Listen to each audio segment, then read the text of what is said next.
game So this is day 7. 3. This is day 3. This is Day 3, games Sunday. 7, 8, and 9 were on Sunday. Yeah, so we were playing. Data Scry Salvage was the mission. Well, for some context, for all of us non-top 8 players, all of us, Oh yeah. Bottom of the barrel scrapers, they split the rest of the players into 2 different RTTs and 2 separate pods. Mhm. So they took players 9 through 40, so the next top 32 after the top 8, put them in pod 1, and took the remaining players, I think there was 24 people, and put them in pod 2. Mhm. And as you can imagine, both Chuck and I you were 3-3, or were you? I was going in. Yeah, I was 3-3 because of my drop. Yeah, Chuck was 3-3. I was 2-4. We both got seeded into pod 2, which is the lesser of the pods. Those of us who are carrying in the flank of the tournament. That was my goal. I was trying to submarine into an RTT to try to take a win in an Hey, I mean, it kind of worked out for me. I ended up winning best in faction because of it. Yeah, it's funny. I wasn't submarining. I just had horrible plays. Don't take that. I wish I could say I had that much skill that I could like try to submarine. It doesn't work that way. If it happens, it's organically happening. I'm gonna put it that way. Yes. Well, my submarine is more of a terminal velocity. If we're just going straight down. All right, so game 7. All right, so game 7, early in the morning, I played the opponent you played previously. I played Zeke, the young guy from Washington State, and so I played his Black Legion. I'm familiar with Chaos Space Marines because I've played him a couple times, but I haven't yet to play Black Legion, similarly to yourself. And so I wasn't exactly sure how that flavor of Marines pans into Custodes, but they do well. And I think honestly the mission was very much in my favor because of how fast my army is. And he had the big Terminator blob with Abaddon and all that kind of stuff. And my game plan was, all right, I can split my forces pretty well, and my bikes are fast enough that they can adjust on the fly, no pun intended, and go whichever direction I need. And so I was like, I'm gonna bait him on both sides because you got the 4 objective markers that run the diagonal of the table, and there's nothing in the middle. So whichever side those Terminators pick, bike's going the other way. And I'm just gonna mop up everything on that side of the board, and the Terminators are too slow to try to catch up to me. And so that's basically how it worked. Now, what was crazy was I tried to kill Abaddon. It didn't work out for me. And my mistake. I got him down to like, I think it was like 4 wounds at one point, and then I think I shot at him with a bunch of stuff, and Zeke just rolled all his invulns. Like I think I might have squeaked a wound in there or something, but I just didn't do enough to hit that phase bracket that I needed to be able to try to, and then I didn't have anything left because I basically was feeding him a dreadnought a turn to keep him in place. And so my Galatus went first because I've had the Galatus tank Abaddon in a previous game because of the -1 to hit, but Black Legion he gets the +1, so he's still hitting on 2s. And then he rolled stupid hot on the wounds. Like he did a bajillion mortal wounds on top. I think he rolled like 3 or 4 6s to wound on top of like the wounds. So like he just annihilated the Galatus. And I fed him an Achilles, and the same thing. And I like Tanglefoot him. Like I did everything I could to keep him in that spot for as long as possible. And I had 1 unit of Sagittarium just holding the right flank all by themselves, like staring Abaddon in the face while the Dreadnoughts are running up there. And that it held him out there long enough, even though he was on a objective marker, because I took Stand Vigil, Banners, and Grind, that I was able to get basically Stand Vigil like every single turn. Because I held the other flank with the bikes, another Achilles, Sagittarium, and I just left the Terminators alone. And finally, what ended up happening is the Terminators made a break for it because they could do the advance and charge stuff. He ran at me, assaulted my bikes. He needed like an 8 or 9 inch charge, and he made the charge. And I was like, uh-oh, my bikes are gone. And he only killed 2 of them. He only killed 2, maybe 3. 2 or 3, 2 and maybe some wounds or something. And I was able to just, because he didn't have his character support anymore, I was able to just nuke his Terminator blob. Like I killed a bunch. Like I backed up, shot at him, like and then just dropped a whole bunch of them in one turn. And really, that was it. Like he just didn't have enough board presence anymore to be able to stop me. And then my Calladius started moving up and just started obliterating cultists just left and right. And that was it. It was a great game. Zeke was a great opponent. To your point, he was a little soft spoken when it's really, really loud because I was like leaning across the table to listen to him. But you know what? Like, I can't expect everyone to be super loud like me. I mean, even Rumple, right? Rumple's not very loud either. And at this point, right, we're 7 games in. People are losing their voices. And so like even myself, like luckily for me, when my voice starts to go, I just get more baritone. Weirdly enough. Whereas it sounds amazing. I'll tell you right now, it sounds great. Where Rumble goes up, he sounds like we joke because he sounds like Mickey Mouse. But yeah, it was a great game. I like you said, I think Zeke, the ceiling is really the sky's the limit for him. He played really well, and he's only 14, and so like he did an excellent job. He knew his rules really well.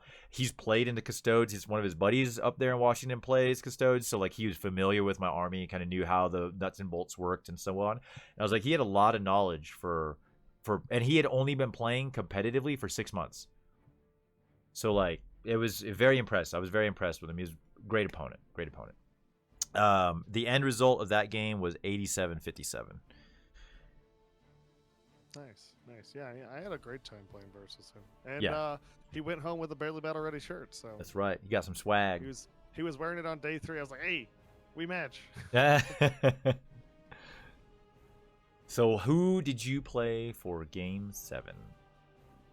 Game 7, I played versus a guy named Michael Bateman. He is from Springville.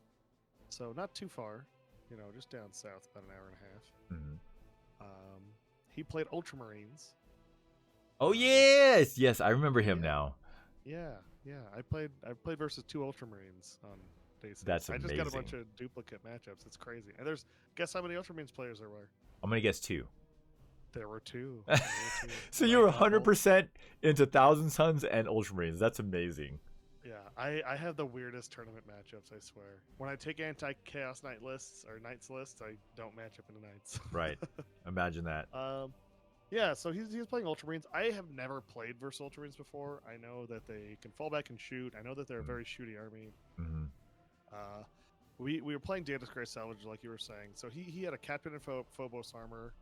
Honestly, I don't know what that guy does other than rerolls of 1s. He didn't really do anything all game. Right. He brought Chief Librarian Tigurius.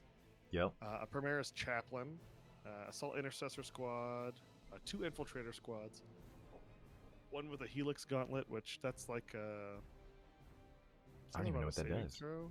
I don't remember what it did. I didn't touch that squad all game. He brought 2 Invictor tactical war suits with the twin Iron Hail autocannons. Mm-hmm. The Primaris Apothecary with all the apothecary things, so he does it all for free. A Redemptor Dread with the Macro Plasmas. An Inceptor Squad with the Bolters. A Suppressor Squad with 2 Accelerator Cannons. No, Accelerator Auto Cannons. I don't remember those. He also didn't shoot them. I killed them. An Eliminator Squad. The Sergeant had the last Fusel. An Eradicator Squad with the Melter Rifles, which I think are the assault versions, right? Mm-hmm. Versus the Melted Destructors. And then a Hellblaster Squad of 8. Oof, there's some points. Yes. Those guys were super scary. So, Data's Grace Salvage has 4 objectives in the middle, right? Yeah. He's Ultramarines, and he picked a bunch of stuff that can forward deploy. And these are sticky objectives for OBSEC. Ooh. He went first. So turn 1, he had all 4 center objectives held. So you had 5 out of 6. He had 5 out of 6 on turn Ouch. 1. And immediately I'm just like, I don't know how to catch up in points already. Because I have to fight for those objectives because he's got the OBSEC.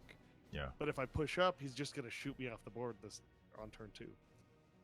So turn 1, he used the Macridge secondary. So he popped that on 3 objectives. So I have to kill something on an objective to stop him from scoring points. I failed, so he scored 12 points just for doing an action on turn 1. Damn.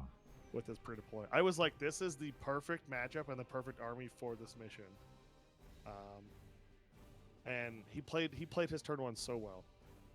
My turn 1, I moved a Dread Knight up, my regular Dread Knight, I moved him up. I don't know why. I don't know why I did this, but I moved him up so he could just get shot at on turn 2. He was the only thing visible to his whole army. And I'm just like, here, take a Dread Knight. It's for free. My Dread Knight lived with 3 wounds. Wow.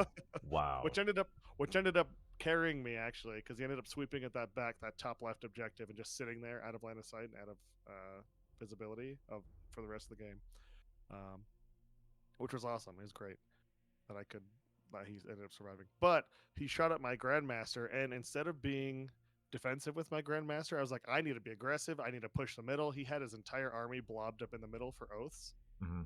He had like his Hellblasters, his Chief Apothecary, his Chaplain, his Captain, and an Invictor Warsuit all sitting on the middle for oaths. And I was like, I have to kill this blob somehow. So he shot my Grandmaster. I used my teleport. I teleport 9 inches away from his Redemptor, which is what shot at him. So he still has to shoot the Grandmaster. And I was like, I'm going to live through the shooting almost no matter what. I just need him to survive the shooting so I can, get to the middle and deal with that next turn. So Grandmaster ends up taking 0 wounds from the Macroplasma and all the other shots from the Redemptor. Wow. I know, that's what I said. But then the Redemptor charged my Grandmaster, and Redemptor's got a D3+3 weapon. Yeah. And I'm like, okay, cool. Once per game, 3-up invuln. Pop it. Here we go. I just need to make a single save. So he makes all his attacks. They all hit. Makes all the wounds. They all wound. Uh-oh. So I need to make 4, or I think it's the Redemptor had +1 attack because he gave it the +1 attack and +1 toughness, like psychic power from Tigurius. I need to make 3 of the 6 saves to live. Otherwise, he just kills me on average. Mm-hmm. I failed every single save. So there was no way I couldn't even CP reroll. Yeah. And he had to make a 9-inch charge to get there. And I didn't have 2 CP to fight on death. Ouch. Yeah, so I lost my Dread Knight. Next turn, I was like, okay, this is so bad, I don't know what to do. Next turn, I bring my Storm Raven on off one of the board edges next to one of my strike squads. So I'm just sitting there, like for 10 minutes, looking at the board, analyzing, okay, how do I score points? What do I need to kill? How does any of this work? And it all hinged on 2 things happening. My Interceptor's making a charge and killing an Apothecary, and my Vindicare sniping one of his characters. It didn't matter which one. Mm-hmm. So turn 2, I bring my Vindicare down. He blocks. He does 2 things. He blocks the one of his Invictor Tactical Warsuits from like sweeping around terrain and coming into my backfield. I put him like between a building and the edge of the board, so he has to stop on my Vindicare and deal with him. Mm-hmm. And I line him up so I can shoot at any of the characters of my choosing, the Librarian, any of them. And I chose to shoot at Tigurius. Right. So Vindicare, he's hot shit right now. Okay, he pops in. He comes out of deep track. He's like, "Oh, target acquired. Calculating shot. Aiming. Tigurius, Grand Librarian of the Ultramarines. 1 shot, 1 kill." He takes his shot. I miss. Oh no. I CP reroll. I hit. Okay. On a 6. That doesn't mean anything. I wound on a 6. That means a lot. Yeah. That means a lot. He has a 3-up save, which goes up to a 5-up with Armor of Contempt from the shot. He rolls his die. He rolls a 4. Okay, CP rerolls. Rolls another 4. And that's when my Vindicare just like, he's rubbing his hands. He's like, ooh, I rolled a 6. Let's see what happens. Roll the damage. It's another 6. Oh my gosh. It's another 6. So nuked him in 1 shot. Nuked him 1 shot. So the Apothecary is standing right next to him. Apothecary is like, bro, I got you. You got Feel No Pains. He rolls a 6 Feel No Pains. They all failed. Tigurius is dead. Wow. Now he has nothing to stop my Psychic phase. I scored 3 points from Assassinate there at the same time. I took Assassinate, Purify Rituals, and I think Banners. So kill him. Interceptors come in. I have my Interceptors charged as Apothecary and as Captain at the same time. They get the +1 attack, psychic power to go off. So I put my Justicar on his Apothecary and 1 Halberd on his Apothecary, and the other 3 on the Captain. So my Justicar, he's feeling hot too. He's like, oh, I just saw that guy get sniped. I gotta do something big now too. So he rolls his 5 attacks. I hit all 5 attacks. This never happens with a hammer. It's usually like 1 or 2 go through on 4-ups. I rolled a wound. I'm wounding on 2s because he's Space Marine. Wound all the attacks. I'm not in Tide of Convergence yet though, so there's no mortals to deal with. So this is 5 damage, 3 attacks coming in. I need 2 of them to land. He fails every save on his Apothecary. The Apothecary gets crunched into pieces by this 1 hammer swing. So I'm like, hold on. You got Feel No Pains, okay? Make 15 Feel No Pains. You got this. He rolls a Feel No Pains. Obviously, he doesn't. Right. Yeah, it's too many. Feel No Pains. And I'm like, wait, I can come back from this game. So in that charge, I also positioned my Interceptor squad that charge in a way that blocked his Invictor from moving out of the middle board because he can't move within an inch, right? So right. I have his whole army trapped in the center of the board. I have a strike squad that loaded themselves up into a Storm Raven. The only thing he's got on the other side of the board is that infiltrator squad from the beginning. So I turn 3 goes. He does a bunch of shooting. He kills the Interceptor squad. He doesn't really kill much else because I neutered him super hard at that point. So my Storm Raven flies over, kills like 4 Hellblasters. They can't revive anymore. Awesome. I'm happy. The rest of my game is just moving on to objectives and doing actions to try and catch up in points. I'm so far behind at this point. I scored 4 points on turns 1 and 2, or turns 2 and 3. Turn 4, I scored 8 points, and turn 5, I scored 12. And I totally forgot there was an action I'm supposed to be doing to like scan and score more points. So I scored that like turns 4 and 5, I think. But like in my brain, I'm like doing all this chess and mental calculations of like, I only have this many actions. I need to both raise banners and do psychic actions on these turns to even have a chance at catching up. But he couldn't kill anything at this point. So I had given up like 6 points of Assassinate. My Storm Raven was off in the backfield in hover mode, so he can like charge it. So my Storm Raven's getting bonked by his dudes. My Storm Raven's like trying to run guys over in melee. It's hilarious. It was hilarious. I was just hoping that it would explode again like it did, in game 3 or game 2. It didn't. But I ended up taking the game. It was crazy. I cannot believe I came back from this game. It was a 75-68. Wow, that is awesome. That is awesome. And I was like, man, I don't know how this happened. I really don't. It's crazy how hard Grey Knights can swing points if you have the action economy at the end of the game. Yeah, for sure. That's crazy. It was a great game though. My Vindicare popped off. I was standing next to this was the game where I was standing next to the other guy who brought a Vindicare assassin. And I'm like, bro, look what he just did. That's awesome. That's funny. That's good though. Yeah. I mean, that's crazy though. It took 6 games or 7 games to get there, but he got there. Yeah, he did. He killed 1 more character, actually. Oh, well, that's good. Yeah. So round 8. How did your round 8 go?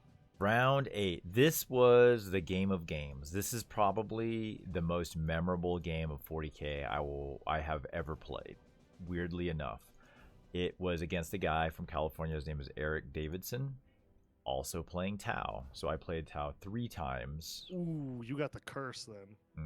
Yeah, and again, 8 out of 95. Now, at this point, it's not 95 players anymore. There's a bunch of people that dropped and so on because this is like, day 3. If you're not in the top 8, there's a bunch of people that played in RTT. There's a bunch of people that left, so on and so on. So anyways. So at this point, between the 2 of us, we played 5 separate Tau players. Yes. And I was like, oh, crap. Because his list was composed. He was he Borkin? He was Borkin Sept. He had a Cadre Fireblade, Cold Star Commander, two 10-man breachers, two 10-man fire warriors. He had only one crisis suit unit, which was a saving grace for me.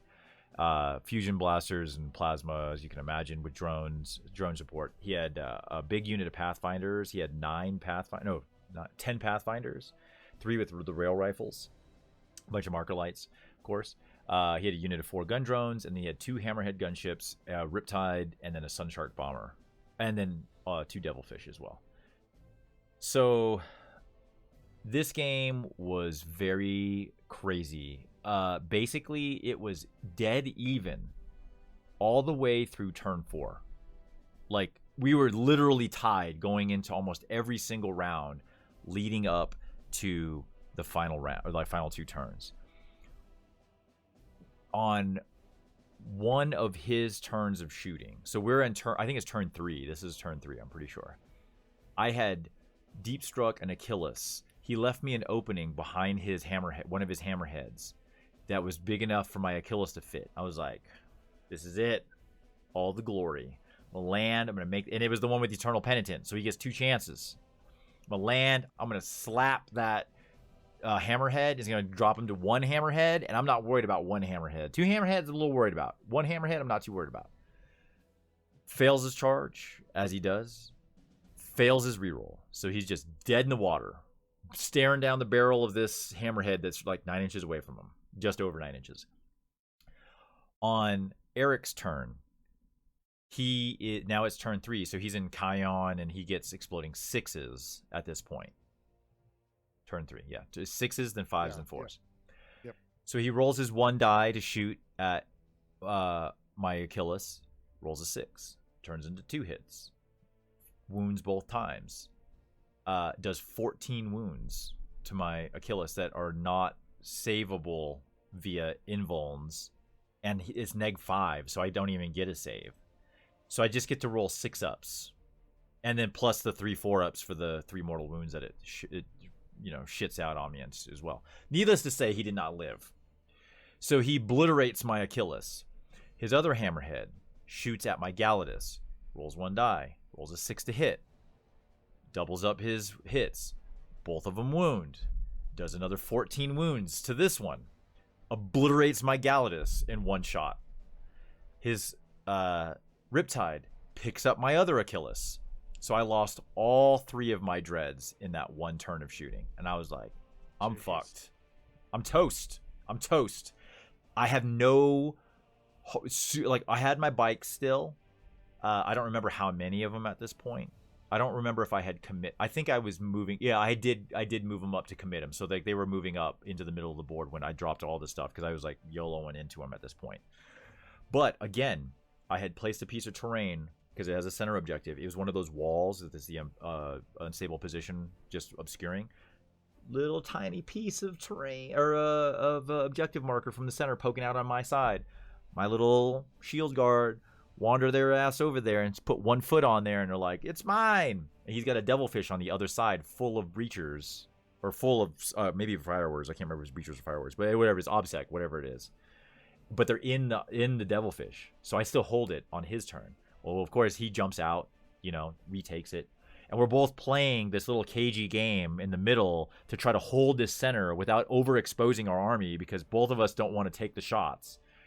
But at this point, I was like, I have to commit super hard, which I did. I lost all 3 of my dreads, and now I'm like, I don't know what I'm going to do. My bikes jump across and start assaulting. Like, they start shooting at everything, they're assaulting at everything. So my shield captain ran up into the middle and cleared out all of the little Griblies, his obsec, to give me back the center. But I had to basically forfeit my shield captain to do it, right?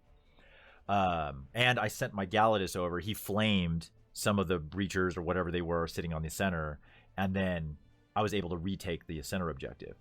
His Cold Star comes over, ends up cleaning up my shield captain, but then my bikes countercharge, get rid of his Cold Star commander, and assault his Riptide.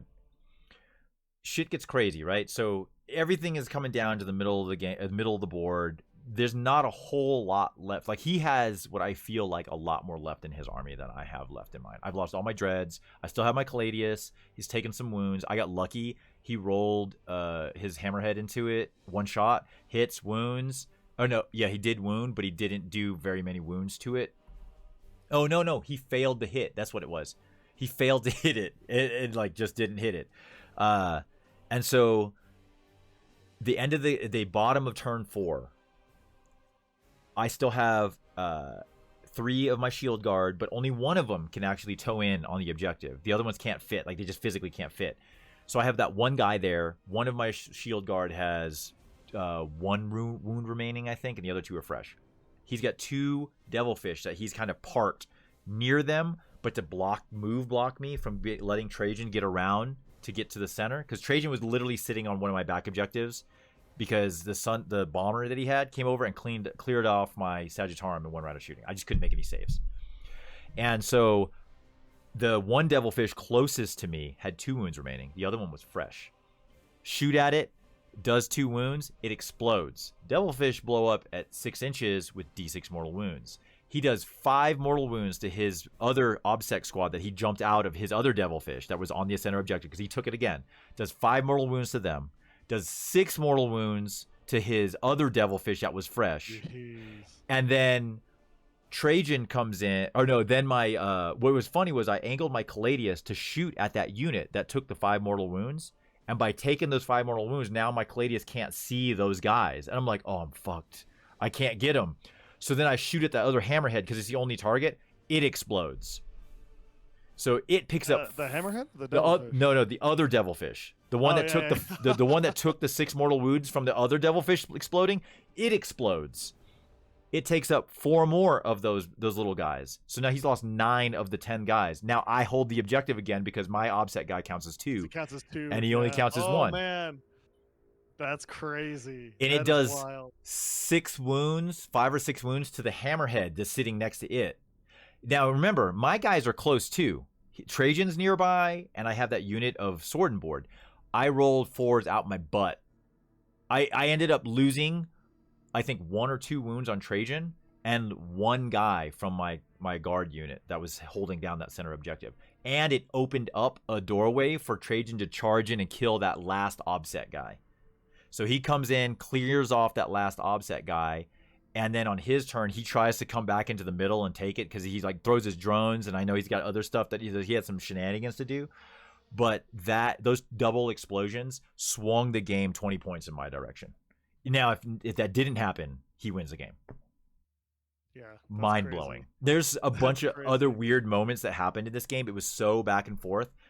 Like, so many times I felt like I had lost because of how bad the casualties were going. But then there were so many moments where I was like, oh, like this one in particular. I had 3 bikes left. One of them was touching his Riptide. And he parked his hammerhead behind it where he couldn't move backwards. And then he chose to leave it in combat, but then shot me in combat, pulled my 1 bike out of combat. So my other 2 bikes were no longer in combat with his Riptide, and he had used up all his shooting. Now my guys could heroically intervene to those Griblies on the center objective. And then he finished all his shooting into my bikes. All I needed to do was roll 2 4-ups out of 4. Failed all of them. It cleaned up all my bikes. I was like, oh no.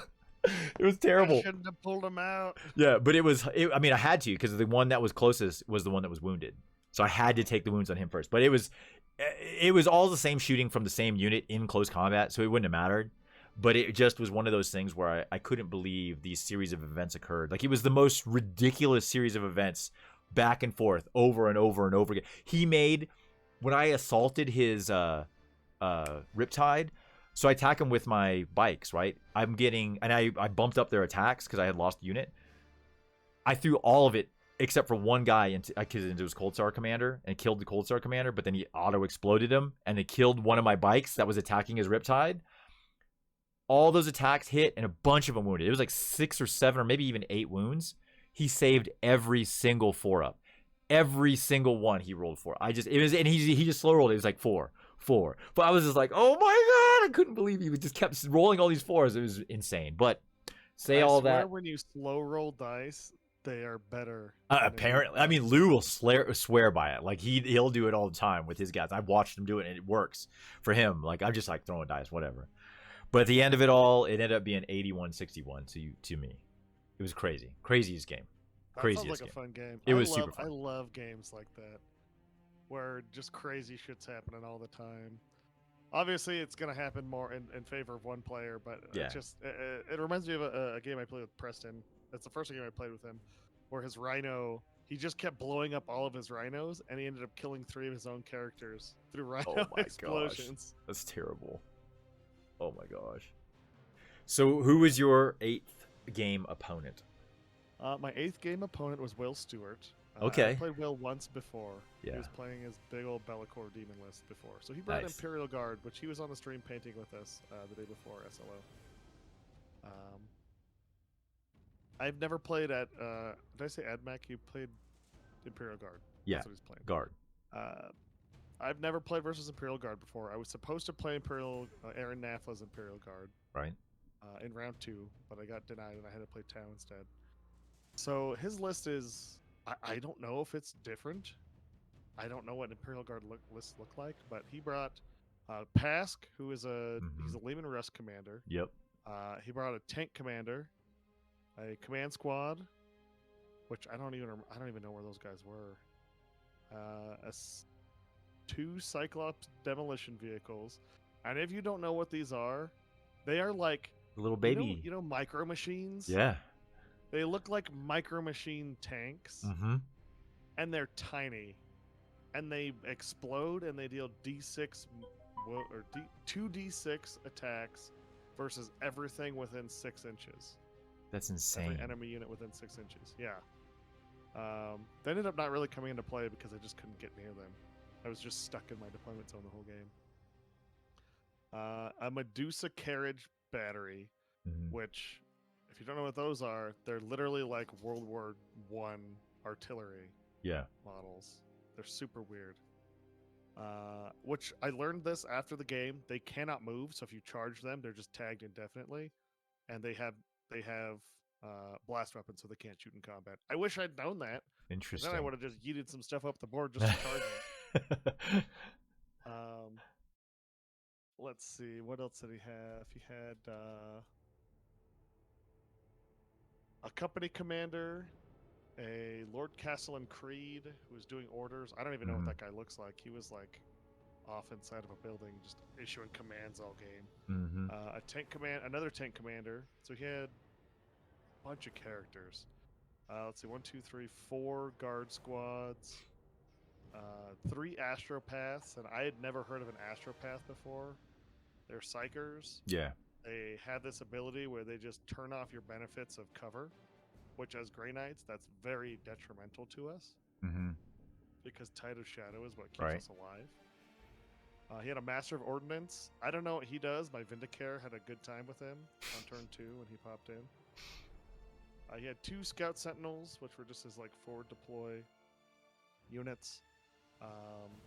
And then 3 heavy weapon squads, all with blast cannons. It just felt like he had so much going on. I learned very, very quickly that I cannot shoot at Lehman Russes. I can't wound them with my Strength guns. 4 weapons. They have 2 up saves with +1 to their saves, so they're at 1 up saves. -1 to hit if they do their like tank orders or the astropath ability goes off. They were just way too durable, so I ended up just killing them in the psychic phase with my librarian. He ended up nuking one for I think 9 wounds, nuking the other one for 8 wounds, and then I just kept smiting him to death. I took some secondaries this game that were different. I took Teleport Assault. It's a Grey Knight specific one. I need to kill a unit with a unit of my own that came in either via Deep Strike, with Teleport Shunt, which is a 2 CP stratagem, or with Gate of Infinity. I need to kill a unit after one of those things goes off, and I score 4 points. And I was like, cool, guard. There's only like, MSU 5-man squads. I can do this. I scored it twice the whole game because I just kept failing all my Gate of Infinities. And then the things I brought in with Teleport Shunt, I would leave what I was shooting at or psychicking at 1 wound, and I'm like, well, I can't score points on this now at all. Oh no. And then he ended up killing my Grandmaster, like on turn 4 or something, which means I literally have no way to do this anymore to score it. I took Assassination because he has like 8 characters or something. Right. I ended up maxing that out on turn 5. I had 2 options with my librarian. I could kill a guardsman squad off the middle and take him off the center objective, or I could try and kill 2 astropaths to try and keep him from scoring more points on turn 5 from killing me, because he took grind them down, which I held him to 6 points on. It was super close. What I learned though today, I reread some rules and some FAQs, and I learned that I had cheated all of his shooting. Not all of his shooting, but a large majority of his shooting. So his astropaths, they turn off the light and dense cover, right? But I had positioned terrain where there was dense between me and where he was shooting from. So the way it used to work is if you're shooting through dense, you still have the -1, even if you ignore cover. That no longer is a thing. If you have a rule that lets you ignore the benefits of cover, you are no longer penalized by also shooting through dense cover. And I didn't know that. And I was like, oh, everything's -1. I could actually survive. So that probably ended up changing the course of the game. So, Will, if you're watching this, I'm sorry. There's an FAQ that I did not know about. We should rematch and we'll do it all again. You can shoot at me with no negatives, but I'm also going to charge your Medusas this time. Fair. Tit for tat. But yeah, it was a great game. I learned so much about Guard. They are kind of scary, but I can see why they are. They're if you can get through the tanks, they just fall apart. They're Yeah. paper thin. Yeah. They punish you, man. The demolisher cannon stuff, they hurt. They hurt bad. Oh yeah. But they have the you're right. double shoot if they don't move. Yeah. More than half. It's crazy. Those things are like, their output is kind of nuts. Yep. Yeah, and there was one turn where he shot Medusas. He shot 3 Medusas into the same squad. Had 5 shots with the 3 Medusas, so 15 total shots. And I'm just like, this is not how D6 dice works for me. I get like 1 or 2 shots. I don't get 5 shots every 3. Yeah. Yeah, it was a great game. Will was a great sport. Yeah, Will's a good guy. I always enjoyed playing with him. McKay was memeing on him the whole game. Oh, this game was wild. So our scoring was so close because he was having trouble scoring engage on all fronts. So I held him to like 4 points on that. And I was having trouble scoring grind them down because I couldn't get through the tanks and then get to the Medusas to finish it out. What the game came down to was my Vindicare Assassin in the back corner on turn 5 planting a bomb because we played. Oh yeah, the primed explosives. Yeah, he planted a bomb. I didn't like tally the scores before that or anything, so we tallied all the scores up at the very end. I miscounted my scores. I forgot to add my battle ready points. So I was like, oh yeah, it's 62 to 68. And then I was like, wait a second. 32 plus 30 plus 10 is 72. Oh shit, I won by 4 points because I planted a bomb. And I felt bad because I had already told him, I was like, oh yeah, you won. And then I was like, wait, I can't do math. Oh no. Oh no. Yeah, it was a feels bad moment. Now I feel even worse knowing that I made him shoot through dents, even though he didn't suffer dents for some of those shots. Yeah, I mean, like, you know, it's that adage, right? Like, there's no such thing as a perfect game of 40K. Right. It's unlikely that it will ever occur with just the mass amount of rules and FAQs, and like the fact that the FAQs aren't all in one spot for us to be able to, like, you know, you got to know where to go. I mean, even sometimes trying to find the FAQ is difficult at times. So, I can understand the mistakes. So, Will, I owe you another game. We need a rematch. Sorry. So yeah, that was my round 8. Round 8. Which all right. Both of us 2-0 in the. Yeah, I was 2-0 as well as you were going into the final round of this little RTT pod that we were in, and I drew James Davis, the captain of the lightly salted team. Great guy, love James. Yeah, great player. Playing Yanari, which is already a tough matchup for me. Mike spanked me with his Yanari previously, so I had a single rep against Yanari. But James's list was very different. He was bringing. Hey, Chuck, give me just a second. Oh yeah, go ahead. Keep going. I'll be right back. Oh, for sure. So James's list was composed of a Farseer Skyrunner, Shadow Seer, the Incarn, of course, 3 units of 5 Rangers, 10 woman Howling Banshee squad, a 10 man or woman or whatever, striking scorpion squad. A warlock unit that had 4 warlocks in it. And then another warlocks unit that just had 1 warlock. Fast attack, he had 3 shroud runners, a 5-person swooping hawks, and then he had a hemlock wraithfighter and a void raven bomber, and then a wave serpent. So he had a lot of stuff, and he started with 4 CP. James won the role to go first and flew his planes over, did the mortal wound bomb from the void raven, and picked up, I think, like between the shooting and the mortal wound bomb, picked up 2 of my 3 sword and board that were really the only real infantry squad I had on my center objective in my deployment zone. I had Trajan behind him, but I mean, he was basically giving up his planes to me because my bikes were right there as well.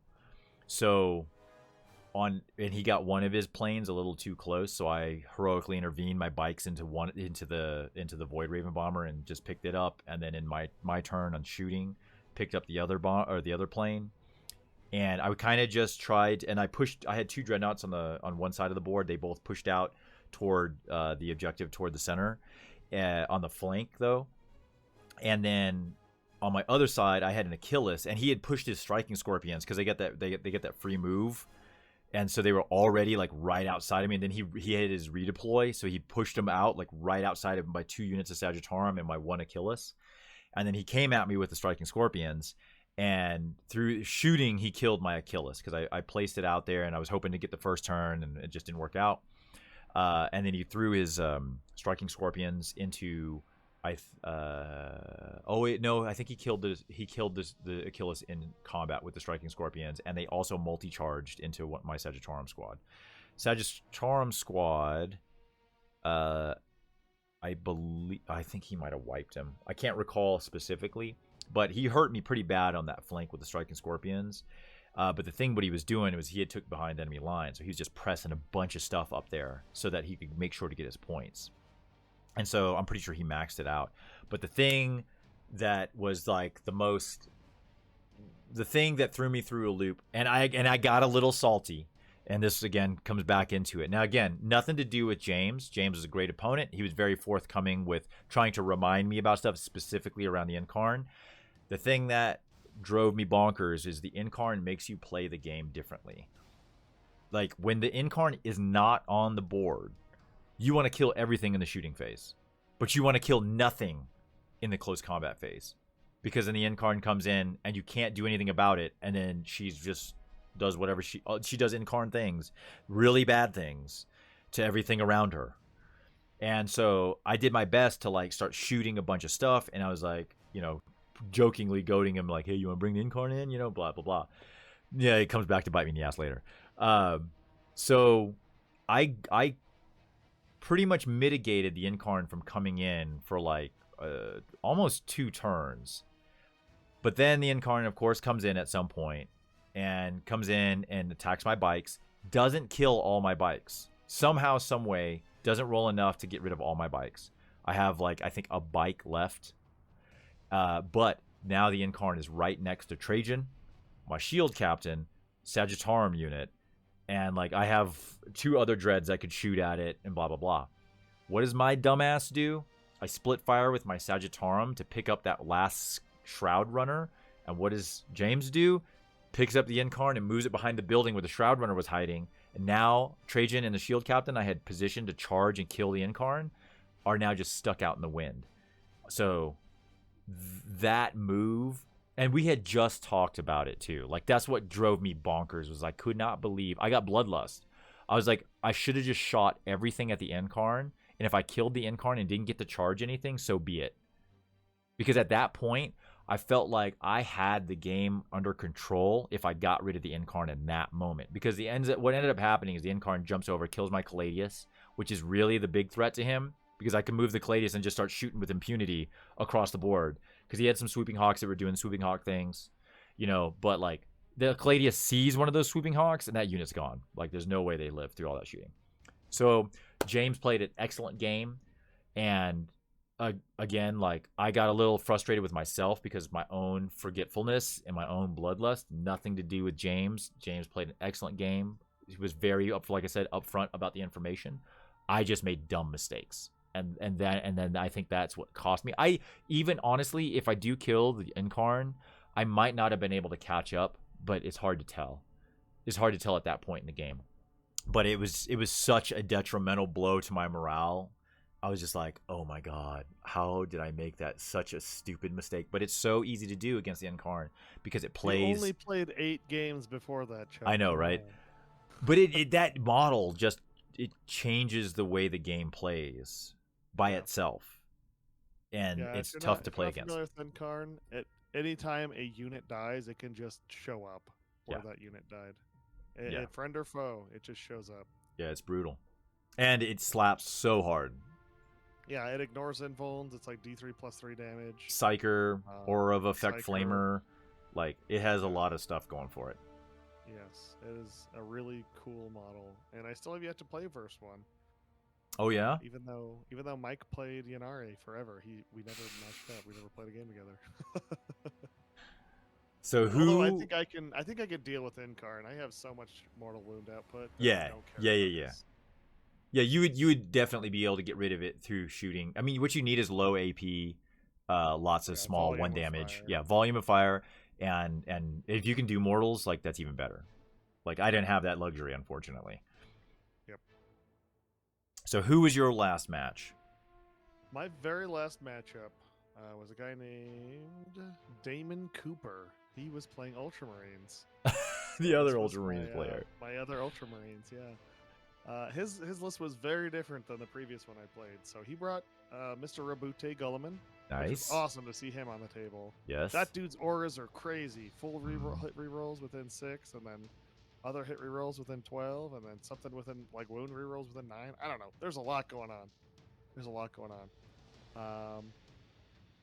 Primaris Chaplain, he had like the +1 litany, +1 to hit, and then the 5-up Feel No Pain litany as well. Assault Intercessor Squad to fill his troop requirement. He brought 2 Stern Guard 10-man squads with combi plasmas, which is terrifying for me.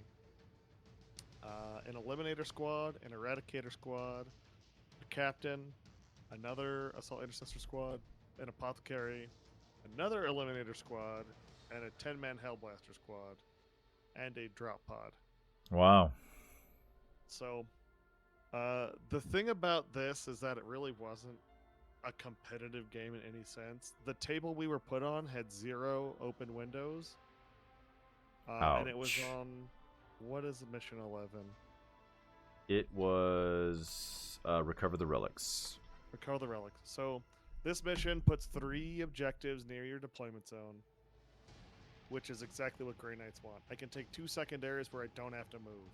Yeah. I take banners, I take Purify Ritual, and I take behind enemy lines again. But this time, there was a purpose for taking behind enemy lines.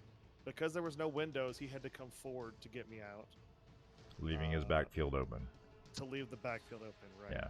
So, like, the first 2 turns of the game, I walked up, I put up banners, I did Purify Rituals, and he's just like, I can't do anything. And I'm like, I know, I'm sorry. This is just one of those games.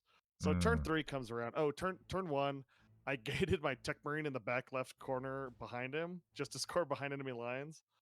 I ended up shooting like an entire Hellblaster squad at him, and he lived. And I'm like, okay. Wow. Okay. Wow.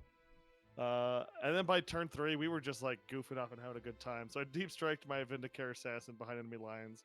My Vindicare shooting at one of his Eliminator squads. We're having a sniper battle in one part. I end up just like teleporting as much as I can into his backfield just to have like an engagement and like have an engaging, fun game. Mm-hmm. So we did some Hero Hammer. His Robote Gulliman came and fought my Grandmaster. Nuked my Grandmaster. I fought on death with the Grandmaster, and I dealt 2 wounds to Gulliman, and I was like, dang, this guy's kind of strong. And then my Librarian was back there too, because I just sent everything that I could back there. Right. My Librarian was back there. We did some 2 Paladins and my Librarian versus Gulliman. My Librarian actually lived a full turn of combat versus Gulliman because of armor, the Correa of Sacrifice, and his Pain. That thing is busted. It is so good on the Libby. I love it. Yeah, we just did some Hero Hammer, killed some stuff in the backfield, shook hands, had a great game. But yeah, unfortunately, as far as like competitive goes, there was nothing he could do with the secondaries that I took. Because he had to come forward and then go backwards, and then Yeah. you can't stop me from scoring at that point. Yeah. But he was a cool dude. He ended up taking best in Space Marines. Oh, nice. With Nice. Ultramarines, and I was like, that's awesome, man. Very cool. And you took best in faction for Grey Knights. I did. The other Grey Knights player, he had a rough day 3. He got placed into Pod 1, and he got some brutal matchups. Uh-oh. He got some brutal matchups, which I'm grateful for. Luck of the draw. Luck of the draw. No, yeah, he was a cool dude. I actually ran into him before the tournament even started in the parking lot. As we were walking in, we were just talking about Grey Knight stuff. Yeah, he was a good dude.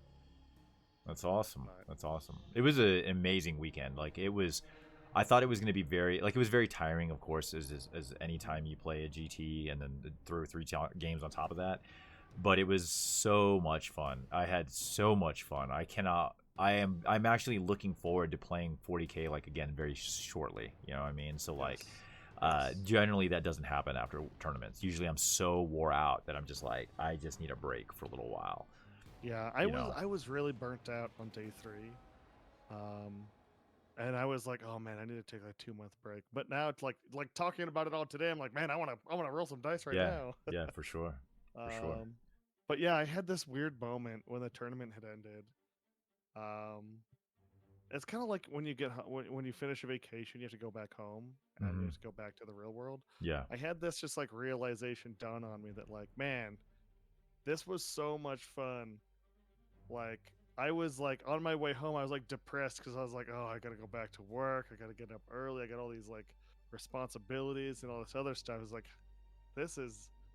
it was crazy how big of an impact, like how happy I could be being there and being a participant, and then immediately being sad that it was over. Yeah. Like yeah, it was very like bittersweet. a light switch for me. Yeah. Yeah. But yeah, it was an amazing experience. It was the best 40K experience I've had so far. Let's do it. So this next piece, what we wanted to kind of bring to everyone's attention, and it's something that others have talked about a bunch in the past, but it is definitely something that is front of mind and you know, very, very personal, because it's something that I felt in some of my games, is kind of like attitude, right? So when you come to the table, for me, I try to stay very positive. I'm a very like good vibes kind of person. I wasn't always this way, but I've come to be this way, and I try to carry that forward. Yeah, in all walks of life, especially in Warhammer 40K. And so, you know, when you play a game and your army does really well and you end up tabling somebody and it's just like a raffle stomp, you know, you get the feel bads, even though you got the win and it feels good to get the win. You know, it wasn't necessarily the best experience for the other player, and vice versa, right? If you get ran over and your army folds and dice don't go your way, whatever the variables are that play into it, bad decisions, so on. You know, you can have some bad or some hurt feelings there.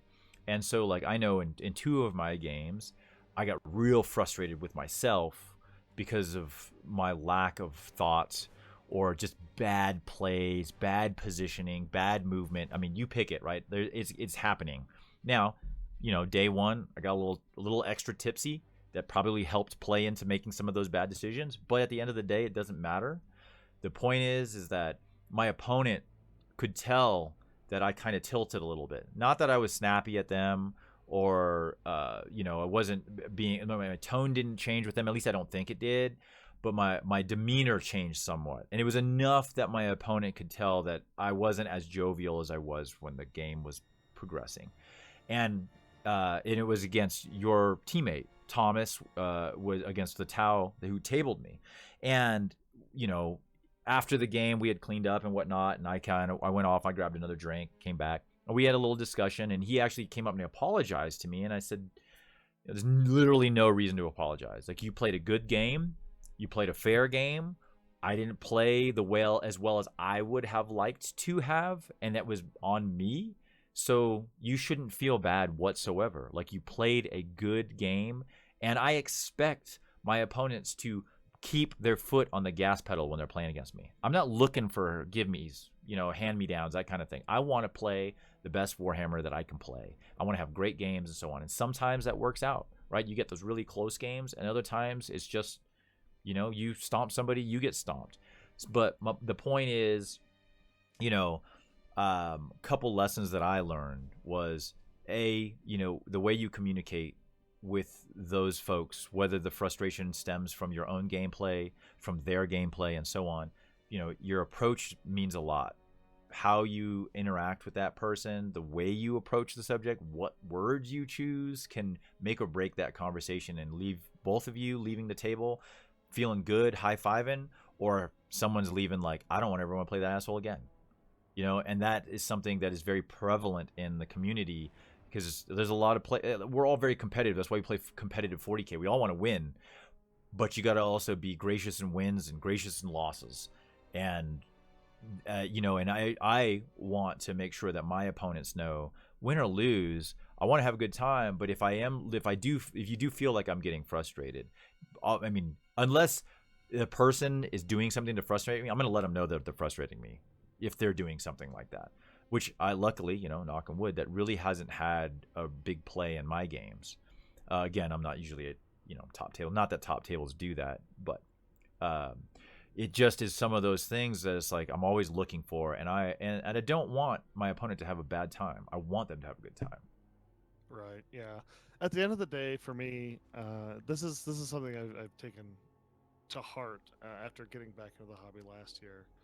When I first started getting back into the hobby, I was just playing games with my brother. And you know how it goes. You play games with your siblings. Chuck doesn't know. Chuck doesn't know. But I don't know. you play games with your siblings, and things get heated, and you shit talk your siblings, and it all just spirals out of control.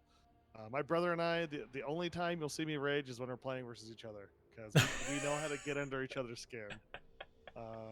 Which I took that though a while ago.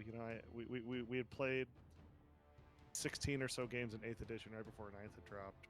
I was playing Tyranids and he was playing Black Templars at the time, and I had gone like 10 games without winning. So I would just come to the table super frustrated, having a terrible time, just complaining all the time. And then it hit me. It's like, wait a second, this is like the only quality one-on-one time I'm spending with my brother. Sure. It should not be a negative experience, yeah, regardless. And so I've really taken that and like kind of pushed that to anyone that I play with, because you're spending so much time with people across the table from you. Mm-hmm. If they're going to be an asshole, that's on them. But you don't have to be that person. Keeping a positive experience. And for me, this would have been game 9 for me, where I could have just sat back and scored points and won the game without interacting with him at all. Right. But I could tell, like, by turn 3, I was like, oh man, he's just not having a good time. So at that point, I'm just like, screw it. Let's have some fun. Let's roll some dice. Let's do some stupid stuff. So it really comes down to, kind of reading who you're playing with and like having that communication and trying to make the best out of it regardless. 100%. It is a competitive game, and people can be very passionate. I like the word passionate when it comes to competition, and that can come out in a multitude of different ways. Yeah. But to keep the hobby positive and inviting, you just want to try and do your best to portray that friendliness and openness and just like the guy across the table who you want to have a game with. Yep. Yeah, I mean, like I said, I don't ever want to have an opponent leave the table and be like, I never want to play that person again. You know what I mean? Same. Like, that would be the worst feeling for me. And like, my other game was my last game against James, the lightly salted captain. I got, no pun intended, I got a little salty, but again, nothing to do with James. Like, I was beating myself up because of how stupid of a play I made because I didn't pay attention to the Incarn. And that had nothing to do with James. I mean, he even warned me. We had a conversation about it. And so I was just like, I can't believe, even after having a discussion, I stepped into that trap. Like, I just didn't pay attention enough. And like, that was so disheartening to me, because it was like, man, I'm trying to play better games, be more mindful about all the different aspects of the game. And it's just, I mean, it's all about practice, right? Getting those reps. I've played a Yanari army twice, so I'm not completely comfortable with how that army plays into mine. And that goes a long way. I got a lot of practice against Tau, and it's always a struggle. Like, it's always a struggle. Like, I'm hoping my opponent makes a bad move that I can capitalize on. And that's is tough. And so, any of my opponents that I played, James and Thomas, like, if they end up watching this, like, again, please don't take any of my frustrations that during our game that it was directed at you. It had nothing to do with you. You guys played excellent games. You did the right things. We talked things through. Many a times, James and I would talk about different things, about making sure that we were understanding what the other person was doing, so there was like playing with intention and all that kind of stuff. And that's all the way I love to play Warhammer. None of that was bad. It was my own undoing, and it was all that was what I was frustrated at. Yes. So, moral of the story: be good. Be a good person. Just be a good person. That's right. Bring those good vibes. That's right. It's a game. It's a competitive game, but at the end of the day, it's a game. That's right. So I do want to bring up one other side topic that makes me giggle. It made my night. Let me put it this way. Okay. All right. So my boy Rumple, Mr. Rumple himself, right? So I'm gonna rewind the clock a little bit. War Games for Warriors earlier this year. I rode with Scott into the tournament, and we happened to stop by his parents' house. So I met his mom and dad, and great folks, like the nicest people, super welcoming, very friendly, so on and so on. Fast forward, we're in the tournament, right? And Joe from War Games Live is streaming War Games for Warriors, just like he did SLO. Well, he has that camera that pans out into the crowd, like in between rounds and all that kind of stuff. And it just so happened, so I just met his mother, and she knows we're at the tournament, and she knows that Joe from War Games Live is streaming the event. So she logs in to Twitch to watch the stream, and happens to catch Rumple and I playing next to each other, high-fiving each other, and sends Rumple a message about seeing us. And what's funny is, in the picture, you're in the picture too. You're right in front of me. You're literally right in front of me. So it's you. Oh, I'm going to post it in the video. In this point, I'll have, because I got a couple videos. Because now, let's fast forward to SLO. The morning on Friday morning, I rode to the event with Scott again. And his mom happened to stop by his house. And so I saw her. We said hi. Again, super friendly, nicest lady. And so we're at the event, and I'm standing over near Joe's area, and I'm just chatting with Rumple and a couple other people, and Scott looks at me, he goes, "Oh, hey, my mom is on the stream watching. She said she saw you." So I turn around and look at the camera, and I start waving, and then Scott sent me a picture of a screenshot that she took of me waving to her through Joe's stream. And I was like, oh, I died laughing. It was so funny. It was delightful. That's the thing now. Every time Joe's out here, you gotta wave to Rumple. And even better, she knows nothing about the game other than her son plays it, and plays it very well. She was messaging Scott's wife about what are command points, what are victory points, like asking his wife, because she wanted to know if Scott was winning. And I was like, he's got a super fan, and his mom was like, this is amazing. It's so good. It made my day. It made my day. Did Scott's wife know what those were? No. I mean, if she did, I think it was probably because he probably explained it later. But at the time, I'm pretty sure the way the text exchange works is she did not at the time. But it was funny because the end was Scott's mom gave Scott's wife the thumbs up emoji, and then Scott won. It was hilarious. I died laughing. It was so good. So good. That's awesome. Yeah. But all right, so I want to throw out some thank yous first and foremost to the Lightly Salted team. James Davis, he's one of the team captains. They put up a bunch of terrain, bunch of tables, like half the stuff that was there was theirs. So big thanks to them. Big thanks to Thomas and Seth from Warhound GT. They did the other half. And again, thanks to Mario for organizing and putting the event together, as well as Paragon City Games for donating a bunch of. I mean, they must have given out like $1,000 worth of store credit, easily. Oh yeah. Oh, yeah, easily, Yeah. easily. So How many yeah. Eston factions were there? Multiply that by 20. Oh yeah, and then I forgot what the brewery was called. Do you remember the name of the brewery that donated all the? Oh no, it wasn't a The brewery. what? It was a coffee place, Coffee shop. coffee yeah. shop. Oh I dang! didn't get a sticker. There wasn't one at my. I have table. one. We'll put it in post production. Put it in post. That's right. We'll put it in post. But and then that was amazing as well. Big thanks to Joe from War Games Live for coming out and streaming our events.